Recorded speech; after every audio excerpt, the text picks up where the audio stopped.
different saying run than click. Right? Well, It's all the good, app though. changed. Now it's a run button. A run and stop button. Kind of weird. Yeah. But hey, How's it going, John? it's going well, Eric. How are you tonight? I'm good. Now the debate in my head is, do I cut the first part out and go with the how's it going tonight? You get to edit. Intro. You get to edit. You do whatever you want, my friend. Whatever you want. Yes. Well, I had a crazy weekend. How about you? Yes. Same. And this week is just getting more crazy. Sorry, dude. Yeah, well, I don't know. Coming on to end of school for me is certainly one of the things. But Yep. we were super disappointed this weekend, and nobody to blame but ourselves. But, we planned our weekend around going to the symphony Saturday night. We filled Saturday and late Saturday, I don't know, 4 or 5 o'clock, I came in, hopped in the shower, got dressed, ready to go, and just, grabbed my iPad and was, sitting in the living room, just kind of waiting for the rest of the family to get ready. And I asked my wife, I'm like, so Right. is it 7:30 tonight, right? Or is it at 7? I don't know. For some reason, it seems like sometimes they start at 7, sometimes they start at 7:30. And she's like, oh, I don't know. Let me look. And she gets out the tickets and she's like, it was at 2. Oh no. You had the matinee this time. I don't know why we had the matinee. It must have been like an extra one. I don't know what was going on. But I assume, actually I didn't even look, but I assume that was the only show they did on Saturday for whatever reason. Probably, I think seems like they occasionally have to do that something because they get double booked or something, some other activity is going to be held at the Schnitz. Yeah. But so that was dude. really disappointing Saturday. So we did wind up watching the Fantastic Beasts movie. And what'd you think? Well, we first wound up rewatching book 2 or movie 2. Okay. Because we could not remember what had happened in movie 2 in any way, shape, or form. And after rewatching 2, we were like, boy, were we glad we watched 2 because both my wife and I looked at each other and we're like, we saw that, right? And because there were parts that were very familiar, but clearly, I don't know. Anyway, but yeah, we watched 2 again Saturday night, and then we watched 3 Sunday night. And yeah, they were good. It was enjoyable. So yeah, anyway, so that was fun. That was good. Nice. Let's see. The other thing I was going to tell you was I had actually a friend's wife call me this morning, and who like would never call me. Like, so I'm like, oh, is everything okay? Yeah. One of those things. I actually put down my work call and was like, hello, everything all right? And and she was like, yeah, I'm gone. My husband's gone. My daughter is at the house, and she says there's a swarm in the tree. And and I was like, oh, well, why don't you give her my phone number to text me, and I can go up there in a couple, I couldn't go right then, but I could go in a couple hours. And so I texted her. She sent me a picture. It would look like a huge swarm. And I made some plans to go up there after my last meeting today. And then she texted back about 20 minutes later. I'd asked her to get me a better picture so I could try and figure out what and how we could get to it. And she was like, yeah, they're gone. They flew away. So anyway, that was kind of a bummer. But is that normal, expected? I thought they would swarm and find a new place to hang out, not swarm and find a place and then go, nah, let's try it.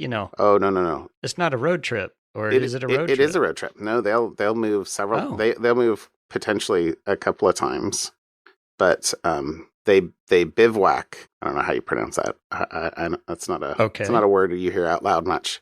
But they'll leave the colony and go to a nearby tree and create a huge like hanging swarm on a tree branch, like a mass of bees. And then they'll send out scouts, or they will have sent out scouts already, but the scouts will go out and say, okay, well, this is where to come back. And they'll come back and do the dance and tell the bees like where to go. And they'll take off from there and go. But they can make several of those hops, I think. And so before they settle, or do they never settle? Oh, they'll settle somewhere. Yeah, they'll settle somewhere. But they'll make a couple of hops. They can make a couple of hops before they settle. Got it.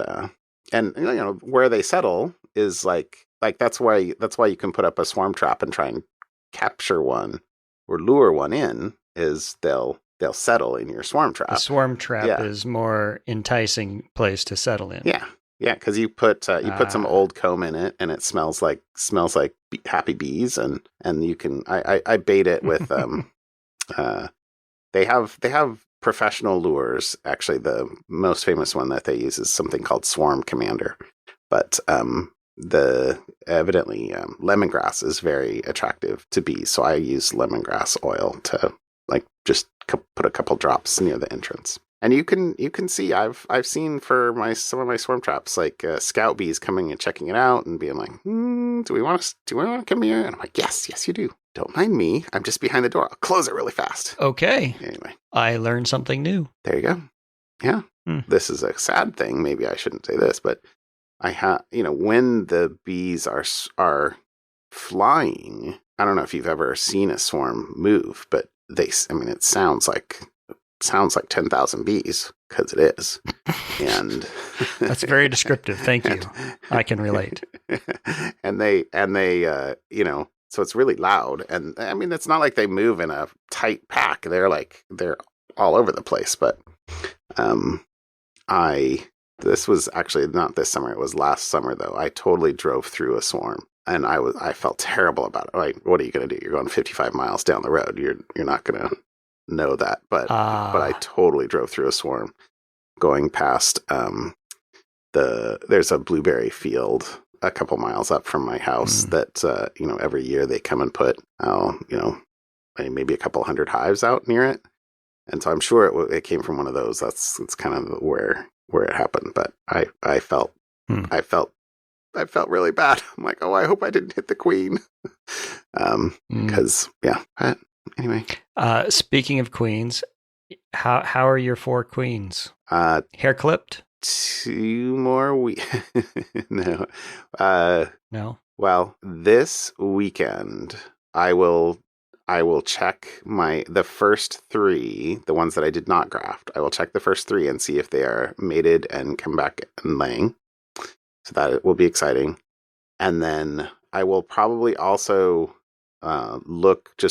quickly look in the top, not go searching and digging through there, and see if the queen cells hatched out for the other ones the ones that I grafted and put in. So okay, just to kind of see. But you got to give them. I think queens take 16 days from egg to hatch, and then you want to give them another week to kind of go out and fly, and then another week to start laying. So it's basically like from the time that I put stuff in, I gotta wait like 3.5, 4 weeks. So okay, I must be patient. It is hard to be patient. I'm not a particularly patient person. I'm sure that is totally new information to you.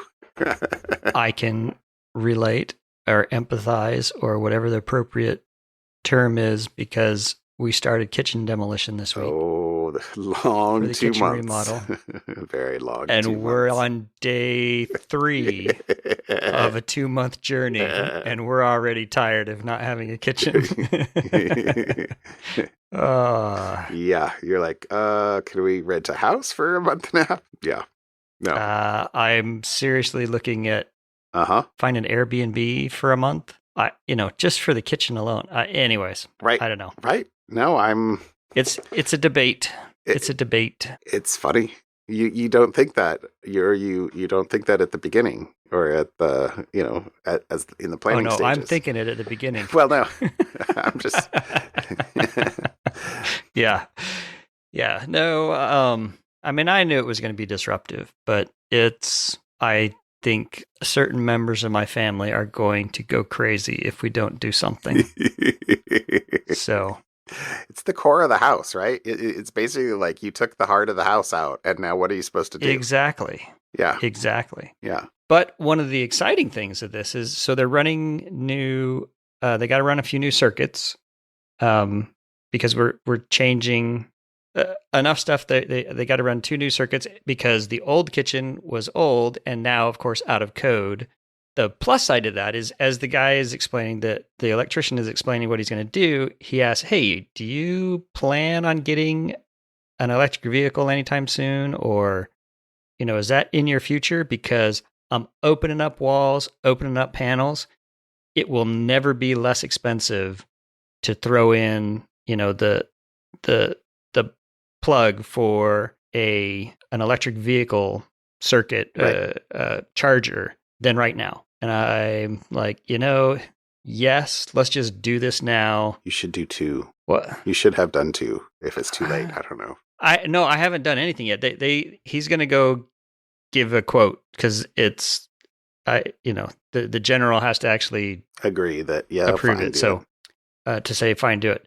But you're saying do 2. I don't know that You have a 2-car garage. I really want to do 2? You have a 2-car garage. I do have a 2-car garage, but we only stick 1 car in it. Can it fit 2 cars? It could fit 2 cars, 2 very small cars, which is probably what electric cars would be. I don't know. So I will just tell you that. So when I, because we got the car. I might even have said that this on the podcast that I had the power run.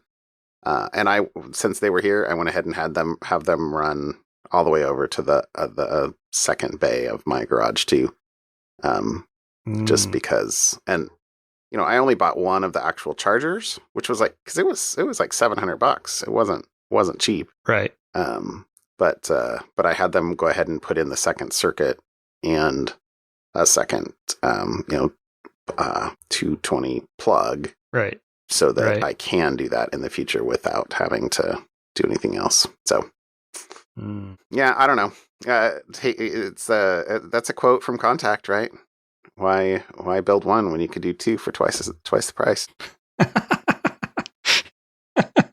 Exactly. Exactly. So there are some good things coming out of this. Actually, I really like this electrician because he comes in, because I am very much a person who is irritated when things don't look right. Like the light above our sink is offset, not centered above the sink. That is uncool. And it's not even close to being centered. I mean, it's not completely off, but it's like, anyways. So it's annoying. Every time I turn on that light, it's annoying. He's like, and the electrician said, well, when he's talking about how things, we're talking about where should lights go and everything. He's like, well, I will tell you, I am very much a stickler for symmetry, and we're going to laser level all your plugs because they're also, there's slight variation, like off, which has also bugged me. And he's like, I got you. I'm like, oh, good. These things have bothered me forever. That's cool. And then because nothing is ever easy when you open walls, we discovered a load-bearing pillar that needs to move 4 inches, which the guy said, I think we can move it 4 inches. I mean, the code or, whatever the overhang is, where it's set, he's like, I think we can do that 4 inches. That should be no problem. But still, it's like, you never know till you open the wall. It's like, gotta do something else. Yep. No, that's it's like a software project. Oh, I think that'll take me a day. We'll try 4. Yeah. Yeah, you don't know what you're gonna hit until you actually start, and then you're like, oh well, I didn't think about that. Oh well, yeah, I guess that makes sense. Anyway. Yeah. So, anyways, that's my weekend and week, and the next 8 weeks of my life. We're going to be on vacation for 1 week of it, so that'll be a nice break. But it's the kitchen is right above my office. So where I sit all day long, and so for the last couple of days while they're doing the demolition, I've had to take meetings outside, which is not a bad thing. It was nice. Yeah, yeah. It's just bang, bang, bang, bang, and I don't have all my nice monitors and stuff. But sitting out there, trade-offs. But right. We'll see. We'll see. Yeah. Anyways. All right. Well, that's cool. That's exciting. I will look forward to you and see how much hair you have on day 52 instead of day 3 when they tell you. Yeah. I'm not quite sure we're going to be done next week. Might be another week or 2, and you're like, just. Can I go down and pick that up for you? Yeah. I will drive to Eugene if that's what it takes. Anyway. Yeah. Sorry. So. All right. Well, all good. Exciting. All right. Well, how about a topic tonight? What'd you bring? So Apple had their Worldwide Developer Conference this week. One of the things that they watched it last night. Pulled out. The keynote. Yes, the keynote. I haven't watched any of the specific developer specific series on this, but in the keynote, they talked about Apple's Passkey. So they're joining in with the WebAuthn, which we've talked about, and the FIDO Alliance to make authenticating to applications and web pages easier and password free. And so I thought this was interesting how they're approaching it. Google's been doing this for a while, and they're actually joining with Apple and Microsoft and Google and everyone as part of the FIDO Alliance to make sure that they can have cross-platform access and ability to use the Passkey, what Apple is branding as Passkey features. At least I think that's an Apple brand specific. WebAuthn is the standard. Passkey is Apple's brand for it, I think. Anyways, how Passkey works, right? Now you have your password, your username, and your password, and possibly a second factor, a text message or a one-time code or whatever to get into a website. What Passkey does is it's public-private key cryptography. So you've got a key pair where your device, your phone or your Mac or whatever it is, will keep the private key, and the public key will go to some location that the service or app or wherever you want to authenticate to can host it. So when you go to the website or whatever, you use Touch ID or Face ID, it pulls out the private key, sends some bits over. The service on the other side validates that with the public key and then says, yep, it's you. Go ahead and come in. So this is not new technology per se. Like public-private key pairs have been around forever. This is mostly a way to automate or make this simple for the average user to use this. One of the things that I am curious about is, and maybe you can offer an opinion here, is we talk about using multi-factor authentication or a second factor because of the weaknesses of passwords. The passkey or this WebAuthn, this public-private key mechanism is there to solve the problems with passwords, the insecurities associated with passwords. So my question is, do you still need multi-factor or two-factor authentication with this new mechanism, WebAuthn or passkeys? I have not done much reading about the actual standard. I think that consider this John's opinion. I think for most cases, this is the something you have, and you're ditching the something in the two-factor thing. And without being better about having the second factor be forcibly on some other device, I don't think that it would be easy for sort of the masses or add that much security. So I guess in my mind, I would think that for most cases, this would be good to replace, authentication, so long as it's protected and can't, the private key can't easily be lifted off of a device. Right. So you're not storing the private key in a folder on your desktop. Yeah, I mean, they've presumably generally storing them in in an enclave or in a, what you call the secure element is what I think you said last week. That that's Apple's term for it. Apple called it. But Intel had this technology called SGX, or Secure Guard Extensions, that could be used to, essentially not let a private key, out even to the OS. So I don't know. So I'm kind of talking myself around. There's so many things on there that if the private key got lifted, it's not tied to a particular device. And so, Anyway, for my banking, for example, I think I'd still prefer to have two factors. You still want I'd want the second factor to be something that, like a YubiKey, or something that.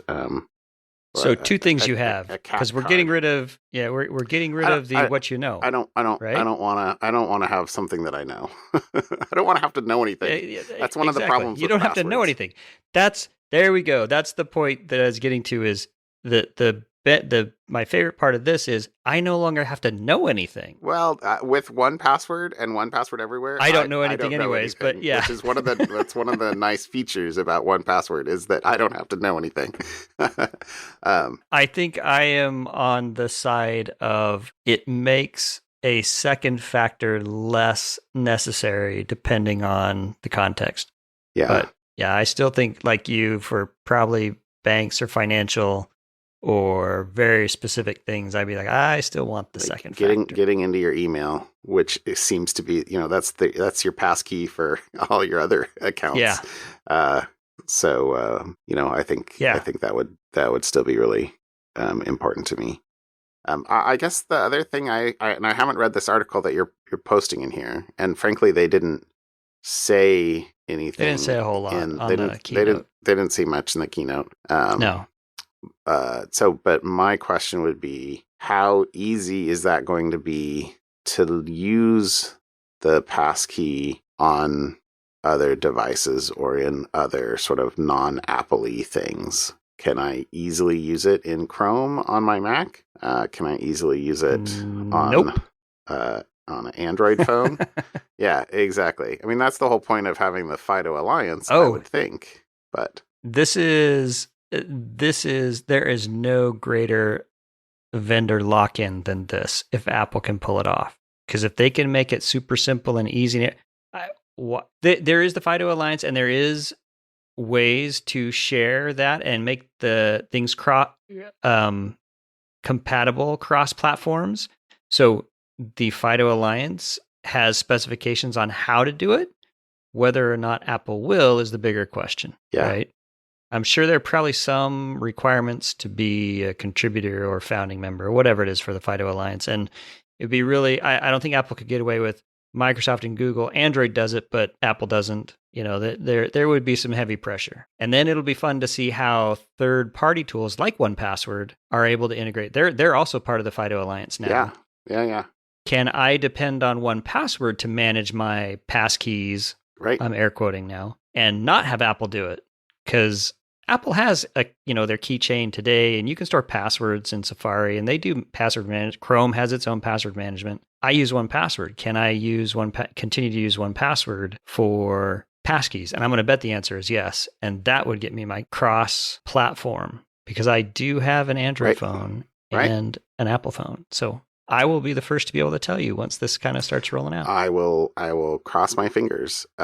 So while we're kind of talking about that, though, I will tell you you could probably guess, what's the most exciting feature that they potentially announced at the keynote. Is double muted. They didn't announce anything with bees. Nothing with bees. They did announce family shared albums in photos. So I'm an iOS person, but my wife and I have been using iPhones for so long that we continue to use the same iCloud account. And this is totally dumb in many ways because it is ridiculous that we're both the same person sometimes. But that's the way that photos are awesome. Like, she takes photos, I take photos, they all go into one shared family photo library, which is the way photos should be, at least for us. And we have appreciated that for 15 years. Literally, I guess, 2007. And so, every year or so, we are like, we encounter some stumbling thing where it's like, well, oh, yeah, I'll tell you the thing right at the moment. Apple did something in their most recent Apple TV and iPad OS, where they're a lot more aggressive about capturing the AirPods. And oh, hey, your AirPods are available nearby. Yeah. Do you want to use them here? And so drives my wife crazy. My AirPods, this pop-up is showing up on the TV all the time and on my wife's iPad all the time because we're the same person. And if you go into the Bluetooth and you try and forget the AirPods, it will conveniently tell you this will delete your AirPods on every device synced to your iTunes account or iCloud account. And we're like, I really don't want that. I just don't want them ever to sync to this device. But I do want this device to use other Bluetooth devices. And Apple does not allow that, which drives us insane. That is not a using the same account problem. My son, for his birthday, got some AirPods, and after this last update, my wife's iPad continuously tries to steal his AirPods, and he'll yell from downstairs, "Mom, reject my all the time." It's driving us crazy because she goes in and we can hit yes, we want to delete these, never sync any of these to because my wife and son have different accounts, the same account. But something in the AirPods and this latest update causes her iPad, it's not her phone, not anything else, just her iPad, to want to try to steal my son's AirPods. Huh. So something weird is going on with that. Okay, well, maybe there's some hope. But anyway, hopefully they fix that, because that's just a bug as far as I'm concerned. It's been a source of contention in our house for the last couple weeks. She's like, really? I'm like, turn off Bluetooth. She's like, I don't want to turn off Bluetooth. It's supposed to say, hey, do you want to? And when you say no, it says, oh, I know that Yeah. I don't know why this happens. Yeah. This is the dumbest bug ever. Hashtag thanks, Apple. Yeah, exactly. All right. Sorry. All right. Rant but over. Anyway, if the family shared library works, then I don't know if I will get a different account or if my wife will get a different account, but maybe one of us will get a different account, and we'll see if that works. My fingers are crossed. Literally. Okay. You can see there on video. Right. But I guess that'll be in iOS 16 coming later this year. Right. One other thing after my kitchen remodel is done. Yeah, good luck. Did you see though? It looks like they had a demo of using AI to pick objects out of photos though, and kind of clip them out. That looked really cool. I'm assuming that was in Android 2 years ago. It was a feature. I've tried it in Android. Doesn't work as great as you'd think. Depends on the photo. Yeah. Well, it tries. It's close. Yeah. Well, we'll see. Could make for interesting, make it easier than Photoshop to take somebody and put them on different backgrounds. I'm assuming that's going to be a big fun thing for people that don't know how to use Photoshop. Now can do it. Yeah. All right. Whatever. Anyway. All right. That was a lot. that was a lot about the key. What have you got this week? I brought two. First one is a leaked bucket. It's been a long time since we talked about one of these. It seems like, the first one in a long time. Yeah. So hasn't happened since the last time. I'm sure there've been many in between, but we got bored of talking about them. No, so this is a bike sharing service, Mobike. So this is a TechCrunch article. And it says a massive trove of more than 120,000 passports, driver's licenses, and identity documents uploaded by users of bike sharing service Mobike have been found online because they were in a unprotected Amazon-hosted storage bucket. And surprise. Found on February 11th, and they passed details to TechCrunch. But although this article didn't come out until just this week, but they had a hard time tracking down somebody who was responsible. Actually, jump to the end a little bit. I don't think they ever did track down somebody who was responsible or who claimed responsibility. But so based on the bucket's name, they assume it was Mobike. But and by the way, the documents go back to 2017, and they were clearly still having them inserted into the bucket. But they evidently, this Mobike company has been passed around in a couple of different hands since it was started. It was bought in 2018, it says, by Chinese on-demand services giant Meituan, and then rebranded to Meituan Bike. But evidently, the international companies were spun off and sold to somebody, but it's not clear who. And it says that when reached by TechCrunch, Meituan's spokesperson Shang Shi said the company had nothing to do with the matter since it had sold Mobike's Latin America business in August 2019, but declined to say who acquired the company, citing a non-disclosure agreement, making it considerably more difficult to know exactly who to contact about the exposed customer data. Oh, that was another comment in there that said almost all the identity documents were for users in Latin America, including Argentina and Brazil. Got it. But so TechCrunch it said they tried to contact a number of different public and private email addresses associated with Mobike. Nobody returned anything. They sent to customer support. There was a WhatsApp customer support, something. But anyway, they said at the end of May, the bucket was secured. So not clear who. But since presumably the reason they went ahead and published the article is that since the bucket was now secured, they felt okay to go ahead and publish. So, responsible journalism on TechCrunch's part, but interesting thing. Got it. I guess I'm not. It's been a bit. Feels like there were some requirements. Maybe this is just pending potential legislation for requirements of having to disclose when a leak occurs. But it says, at the time of writing, Mobike has made no statement on its website or any of its social media profiles, which haven't posted since 2019, about the security incident. So probably running on a skeleton crew somewhere, would be my guess. Yeah. So that was the first one. So a leaky bucket. A leaky bike bucket. A leaky bike bucket, even better.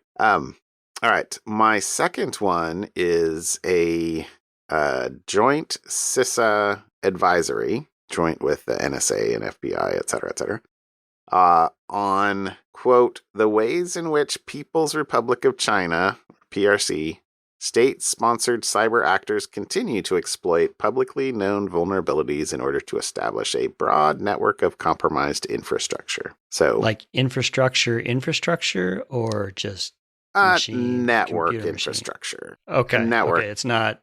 It's not. Well, this particular example wasn't oil and about gas, power plants or pipelines, etc. Got it. Okay. Continue. Although, yeah, I mean, maybe in some ways, but No, this seemed to be more about telecommunications, routers, firewalls, QNAP devices. Sorry, we'll talk about that in a second. Yeah, so it largely talked about the preference for them to use public CVEs for network devices to act as landing zones, and then routers for command and control traffic. So the one of the quotes I pulled out. So PRC state-sponsored cyber actors readily exploit vulnerabilities to compromise unpatched network devices. Network devices such as small office/home office routers and network-attached storage devices serve as additional access points to route command and control traffic and act as midpoints to conduct network intrusions on other entities. Yeah, don't expose. If you've got, so I have a QNAP, yes. Don't expose it on the internet. No. Why would you do that? I guess people would do that for things like movie sharing. Yeah. Plex is a good one. Running websites out of their house. My Plex hasn't been running for the last couple months. I need to investigate. Sorry. Squirrel. Okay, don't. Anyway. So let's see. What other things did I pull out of this one? They have a table of the top network devices. Cisco, Citrix, Draytech. I don't know that one. D-Link, Fortinet, Microtik. I thought that was Microtech. Netgear, Pulse, and QNAP and Zixel. So we've talked about some of those. We talked about Zixel. I know we've talked about QNAP because I've been public that I have a QNAP. Yeah.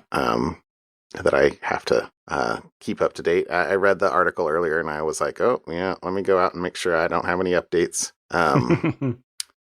Obviously, there's lots of other things there with Netgear and I think we mentioned, was it Fortinet we mentioned last week? Sorry, I don't remember. It seemed like there was a F named network device that was in my article last week. But anyway, so they've got a number of recommendations. So general hygiene, basic hygiene stuff. So keep systems and products patched. Immediately remove or isolate suspected compromised devices from the network. Segment networks to limit or block lateral movement. I don't have a separate network or VLAN for my IoT devices. I wonder sometimes if I should, but I haven't. Multi-factor authentication for all users. There you go. Disable unused and unnecessary network services, ports, protocols, and devices. Yes, that's probably the biggest single thing. Enforce MFA on VPN connections. Let's see. Oh, dude, you're going to be sad at this one. I see it and my eyes are burning. I'm sorry. Changing passwords at a defined frequency is dumb. I'm stabbing my eyes now. I am so sorry. I don't know why they have that. They should know better. They should know better. Perform regular data backup procedures. Disable external management capabilities. Yes. Isolate internet-facing services in a DMZ, etc., etc., etc. So it's some should be basic network hygiene for most things, but keep your patches up to date. That's number one.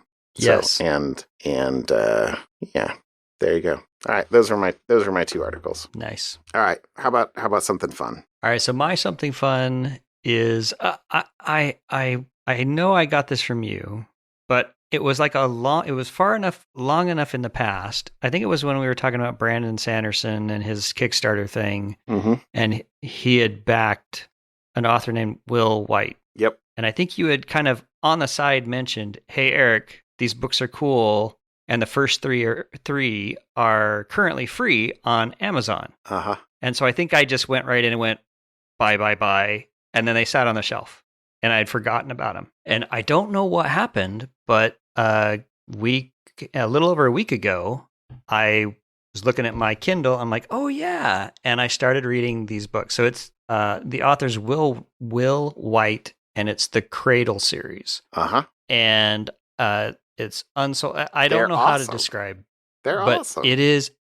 They are fabulous books. They have this whole magic system. It's a fantasy book, in excellent world building. I love the characters. They're shorter books. They're, if you're used to Brandon Sanderson's, 1,000-page novels, these are a couple hundred pages. They go very fast. I'm, I guess, a little over a week into it. I'm already on book 6, I think. Yeah. So that's my something fun. We'll link to an article that I found about this that does a better overview of what the books are about and a little bit about the characters with some fan art, so you can kind of see some pictures of what the characters look like.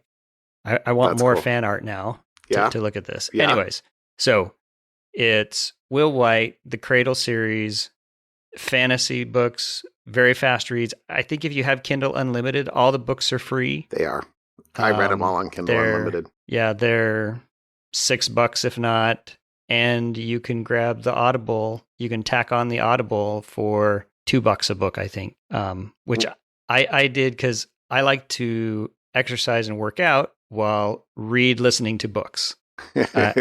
So, because I like how you can, it kind of highlights the little dot that goes along kind of thing.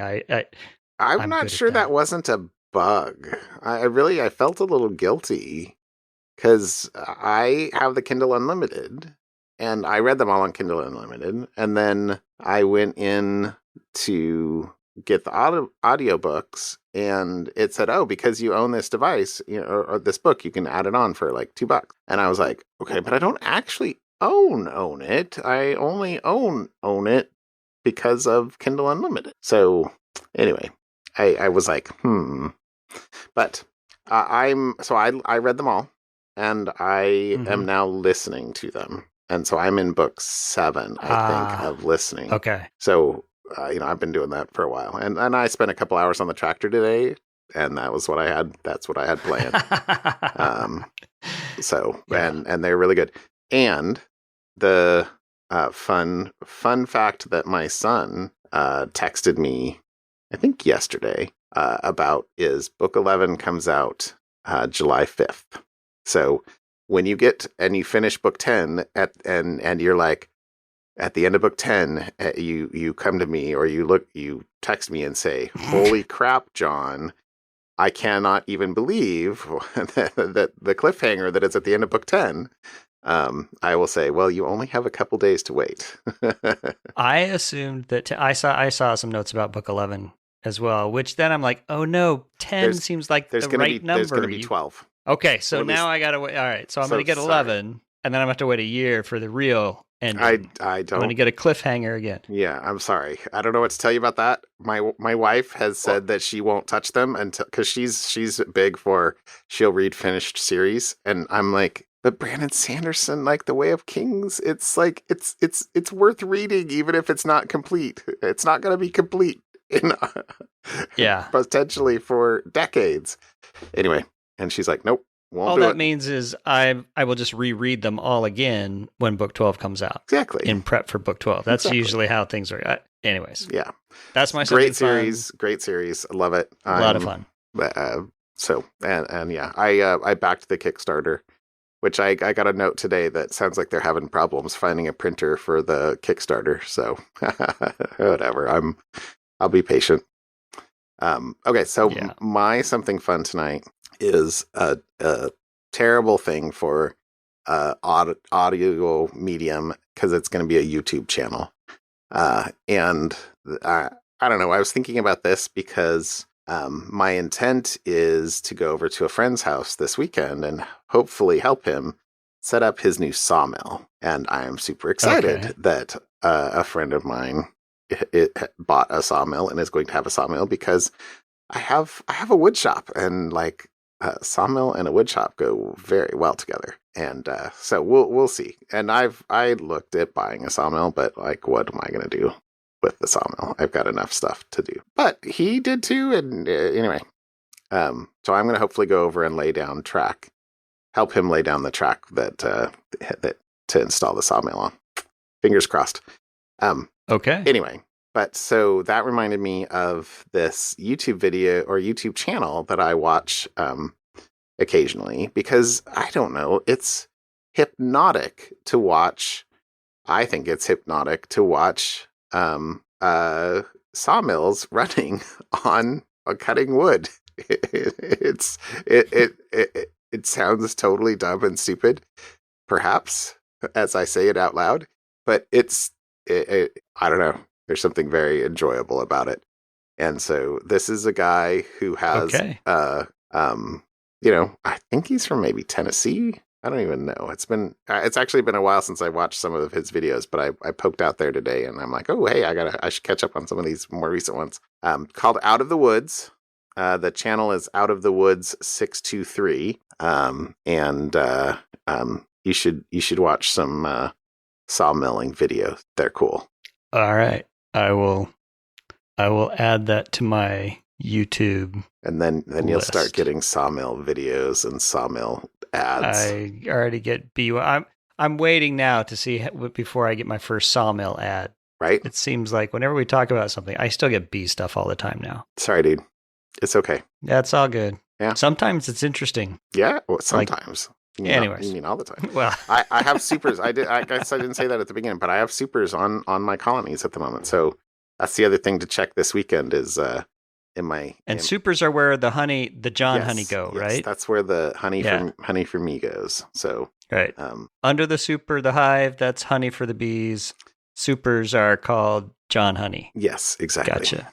Exactly. So fingers crossed. Fingers crossed for a good harvest this year. We'll see. All right, man.